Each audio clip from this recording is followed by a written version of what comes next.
নমস্কার, আমি সৃষ্টি মুখার্জি। শুরু করছি হৃদয় নীড়ের রবির আজকের পর্ব, রবীন্দ্রনাথের ঈশ্বর চেতনা। আজকে আমি ভেবেছি সেই অর্থে কোনো স্ক্রিপ্ট থাকবে না, যদিও আমি ভয়েস ওভারেই পুরোটা বলবো, তবু কোনো ভাষ্য পাঠ করব না সেই অর্থে, কারণ তাহলে ব্যাপারটা খুবই ক্লিশে হয়ে যায়, খুবই আরোপিত হয়ে যায়। আর এরকম আরোপ করে দেবার মতন বিষয় তো রবীন্দ্রনাথ নন, তার দর্শনও নয়। সুতরাং আমি ওই তথাকথিত মানুষের ধর্ম প্রবন্ধ থেকে চারটে উদ্ধৃতি বলে বা তার পূজা পর্যায়ের গানগুলোর একেবারে চুলচেরা বিশ্লেষণ করে কোনো সস্তার আলোচনা করতে চাই না।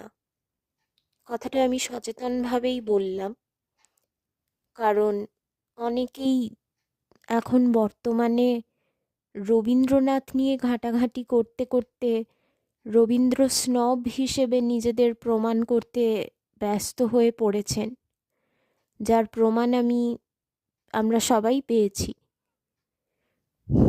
যাই হোক, আজকের বিষয় রবীন্দ্রনাথের ঈশ্বর চিন্তা।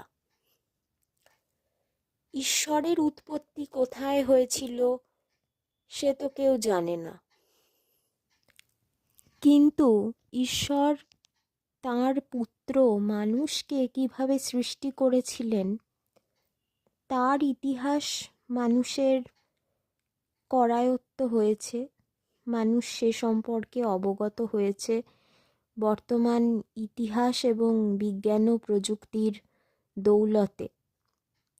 রবীন্দ্রনাথেও তার উল্লেখ আমরা পাই আফ্রিকা কবিতায়, সেই বিখ্যাত পংক্তি, উদ্ভ্রান্ত সেই আদিম যুগে স্রষ্টা যখন নিজের প্রতি অসন্তোষে নতুন সৃষ্টিকে বারবার করছিলেন বিধ্বস্ত, তাঁর সেই অধৈর্যে ঘন ঘন মাথা নাড়ার দিনে রুদ্র সমুদ্রের বাহু প্রাচী ধরিত্রীর বুক থেকে ছিনিয়ে নিয়ে গেল তোমাকে আফ্রিকা। অর্থাৎ একজন শিল্পী যেভাবে ছবি আঁকেন এবং অধৈর্যে ঘন ঘন মাথা নাড়েন, না এই জায়গাটা ঠিক হচ্ছে না, অমুক জায়গায় রেখা বা রঙের খামতি আছে, অমুক জায়গায় প্রাবল্য আছে, আমাকে একটা সামঞ্জস্য বিধান করতে হবে, এইভাবে শিল্পী ছবি আঁকেন। আর মানুষ সৃষ্টি করা, রবীন্দ্রনাথ বলছেন ঈশ্বর সমস্ত প্রাণীকেই সাজিয়ে গুছিয়ে পাঠিয়েছেন। ময়ূরকে তার পালক দিয়েছেন, বাঘকে তার নখ দন্ত দিয়ে পাঠিয়েছেন, পাখিদের কণ্ঠে গান ঢেলে দিয়েছেন, কিন্তু মানুষকে পাঠিয়েছেন সব থেকে অসহায় করে। অর্থাৎ মানুষের আর সব কিছু আছে, শুধু তার মধ্যে সামঞ্জস্য নেই। সামঞ্জস্য কিরকম না, সুন্দরের সামঞ্জস্য।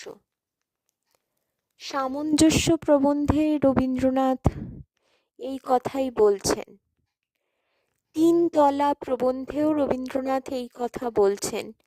আমি বিশদ আলোচনায় যেতেই পারতাম, কিন্তু সময় যেহেতু সংক্ষিপ্ত, তাই রবীন্দ্রনাথ বলছেন ঈশ্বর মানুষের হাতে সেই রঙের বাটিটি ধরিয়ে দিয়েছেন যাতে করে সে নিজেকে অত্যন্ত সামঞ্জস্যপূর্ণভাবে অত্যন্ত চমৎকারভাবে এবং অত্যন্ত সরলভাবে অথচ গৌরবময়ভাবে নিজেকে সে উপস্থাপন করতে পারে। রবীন্দ্রনাথের চোখে তাই ঈশ্বর হলেন বিশ্বকবি, কবিগুরু।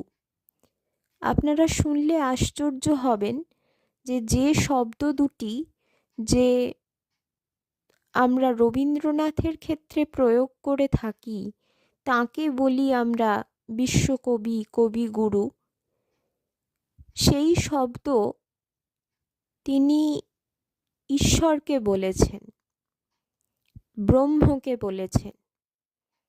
ব্রহ্মই হলেন বিশ্বের কবি, আদি কবির আদি কাব্য এ বিশ্ব রবীন্দ্রনাথের চোখে। জন্ম কথা কবিতায় রবীন্দ্রনাথ বলছেন, খোকা মাকে সুধায় ডেকে এলেম আমি কোথা থেকে, কোনখানে তুই কুড়িয়ে পেলি আমারে। অর্থাৎ একজন বালক, তার মনেও এই প্রশ্ন উদিত হয়, কোথা থেকে তার উৎপত্তি হলো, কোথা থেকে মানুষের উৎপত্তি হলো। এবং শুধু তাই নয়, সে এতদিনে এটুকু বুঝতে শিখেছে যে মানুষের অস্তিত্ব এই মহাবিশ্বের তুলনায় কতটা ক্ষুদ্র। তাই সে প্রশ্ন করছে, কোনখানে তুই কুড়িয়ে পেলি আমারে। অথচ তার মা কি উত্তর করছেন? চমৎকার উত্তর করছেন, ইচ্ছা হয়েছিলি মনের মাঝারে, প্রভাতে শিব পূজার বেলায় তাঁরই সঙ্গে তোমার পূজা করেছি। প্রভাতে অর্থাৎ শুধু প্রভাত নয়, জীবনের শৈশব বা কুমারী অবস্থায় মাতৃত্বের যে লালন করে গেছেন তার মা, সেই সময় তিনি শিবের সঙ্গে অর্থাৎ ঈশ্বর বা ব্রহ্মের সঙ্গে তার সন্তানকেও যেন দেবতারূপে আরাধ্য করেছেন। অর্থাৎ দেবতারে প্রিয় করি, প্রিয়েরে দেবতা। কি অসাধারণ একটা কনসেপ্ট। রবীন্দ্রনাথ আমাদের সবসময় মনে করিয়ে দেন মানুষের ঈশ্বর আরাধনা তার ব্যর্থতা, তার যাবতীয় না পাওয়াকে এবং না পারাকে ঘিরে। তার গানে যেমন তিনি বলছেন, কার মিলন চাও বিরহী, কাহারে খুঁজিছ কুটিল জটিল গহন, ভব অরণ্যে শান্তি সুখহীন ওরে মন। অর্থাৎ আমাদের আত্মা চির বিরহী, ঈশ্বরের সঙ্গে কোথাও যেন তার বিচ্ছেদ ঘটে গেছে। ঠিক যেভাবে ওয়ার্ডসওয়ার্থ বলছেন যে our life is but a sleep and forgetting, our birth is but a sleep and forgetting of our life star that cometh from afar.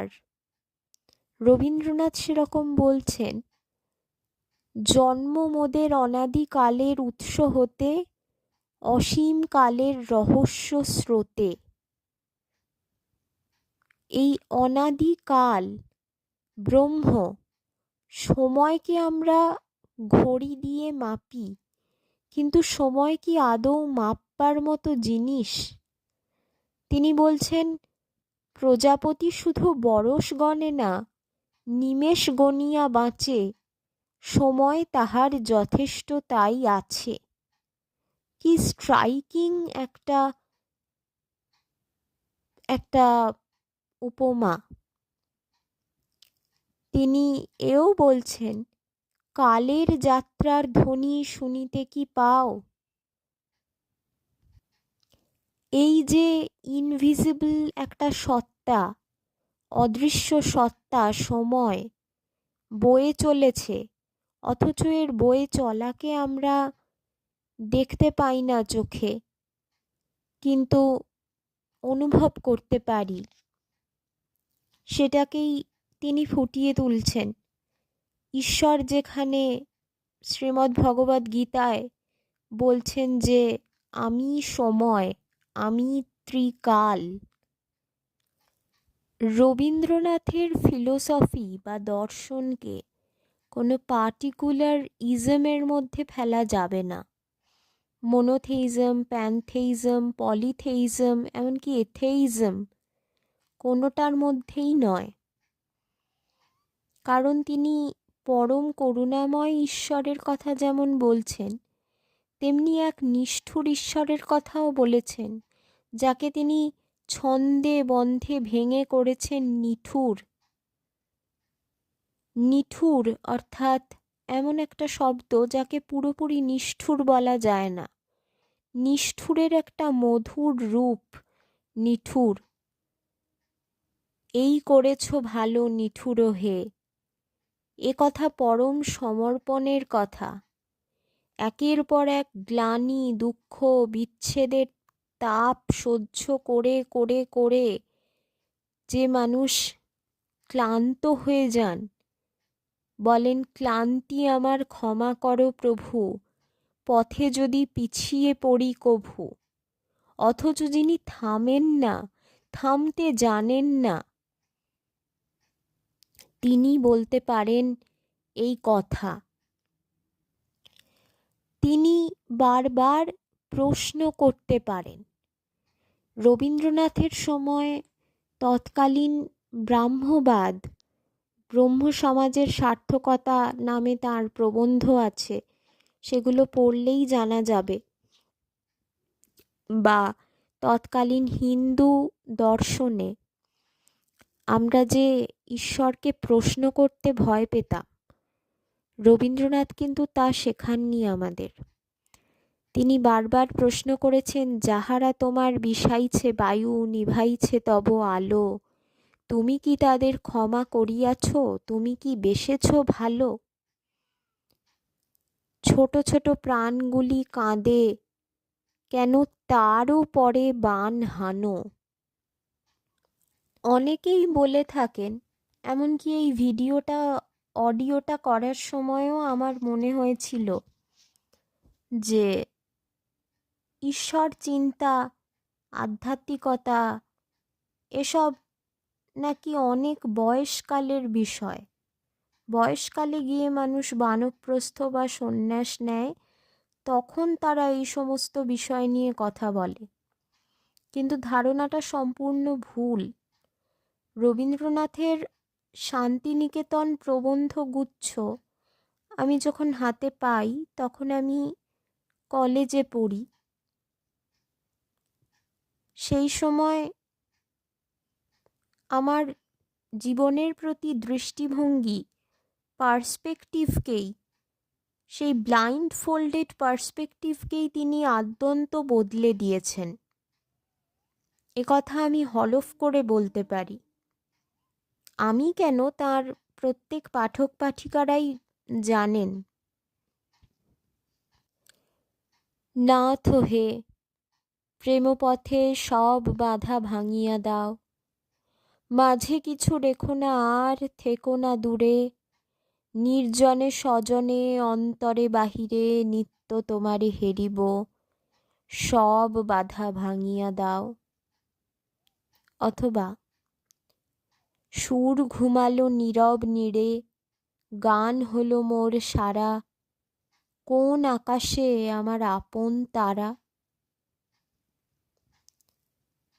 এমন ভাবে যিনি ঈশ্বরকে ডাকতে পারেন, আমি বলতেই পারতাম তোমারই নাম বলবো নানা ছলে গানটির কথা, কিন্তু সে প্রসঙ্গেও রবীন্দ্রনাথ বনবাণী প্রবন্ধে বলছেন যে বিরহী ভগবানকে ডাকে 108টা নামে কেন জানো?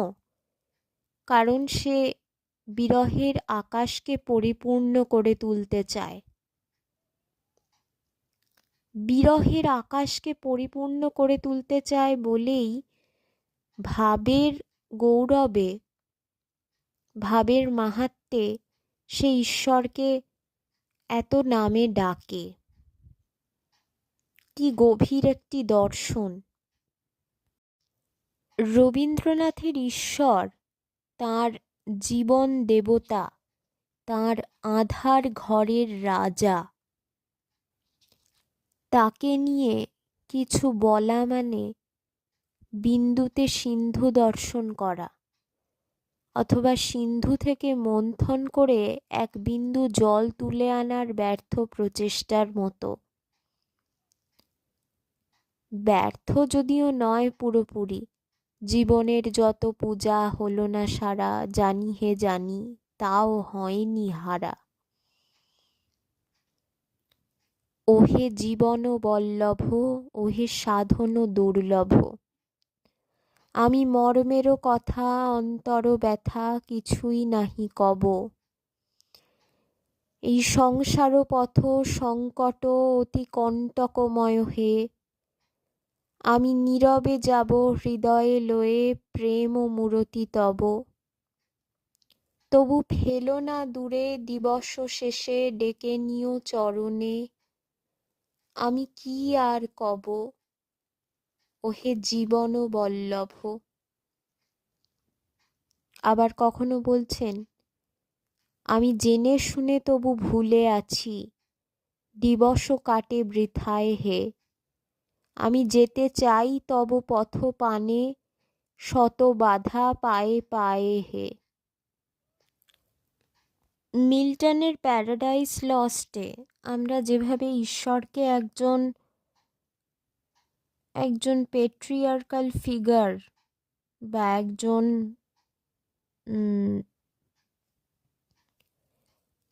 ইম্পোজিং ফিগার হিসেবে দেখেছি, রবীন্দ্রনাথ তার ব্যতিক্রম। তার কাছে অধীনতাই পরম স্বাধীনতা। সব শাসন আসলে শোষণ নয়, সব অধীনতা আসলে শাস্তি নয়। ঈশ্বরকে তিনি যেভাবে পোর্ট্রে করেছেন তার কবিতায়, গানে, সেই ঈশ্বর ভীষণই বেনিভোলেন্ট, করুণার অবতার। কিন্তু তাকে তিনি রুদ্ররূপও দিয়েছেন যখনই প্রয়োজন পড়েছে। यदा यदा हि धर्मस्य ग्लानिर्भवति भारत अभ्युत्थानमधर्मस्य तदात्मानं सृजाम्यहम् परित्राणाय साधूनां विनाशाय च दुष्कृतां धर्म संस्थापनार्थाय सम्भवामि युगे युगे। রবীন্দ্রনাথ তাই বলছেন, অন্যায় যে করে আর অন্যায় যে সহে, তব ঘৃণা তারে যেন তৃণ সম দহে। কি অসাধারণ একটি উপলব্ধি! আর রইল বাকি জীবনের শেষ পর্যায়, যবনিকা পতন অর্থাৎ মৃত্যুর কথা।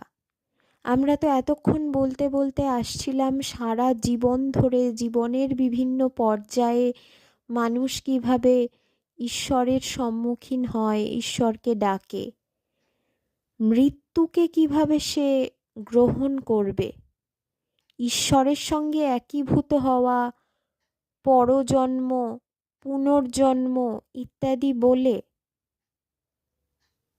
যখন রব না আমি মর্তকায়ায়, কিংবা যখন পড়বে না মোর পায়ের চিহ্ন এই বাটে, ঘাটে ঘাটে খেয়ার তরি এমনি এমনি সেদিন উঠবে ভরি, চড়বে গরু খেলবে রাখাল ওই মাঠে, সব কিছু থাকবে। তারপরে ব্রহ্ম, যিনি আমাদের সৃষ্টিকর্তা, আমাদের সৃষ্টি করেছিলেন, তিনি এই মহাভোজশালায়, পানশালায়, পানপাত্রের মতো করে আমাদেরকে নেবেন আর ছুঁড়ে ফেলে দেবেন।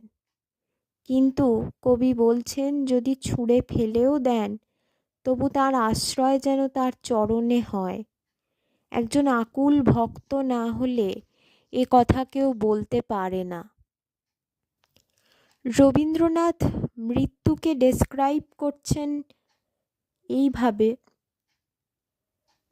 যে একজন কনে যেমন, নববধূ যেমন বিবাহের পর তার পতিগৃহে যাত্রা করে, সেরকম জীবাত্মা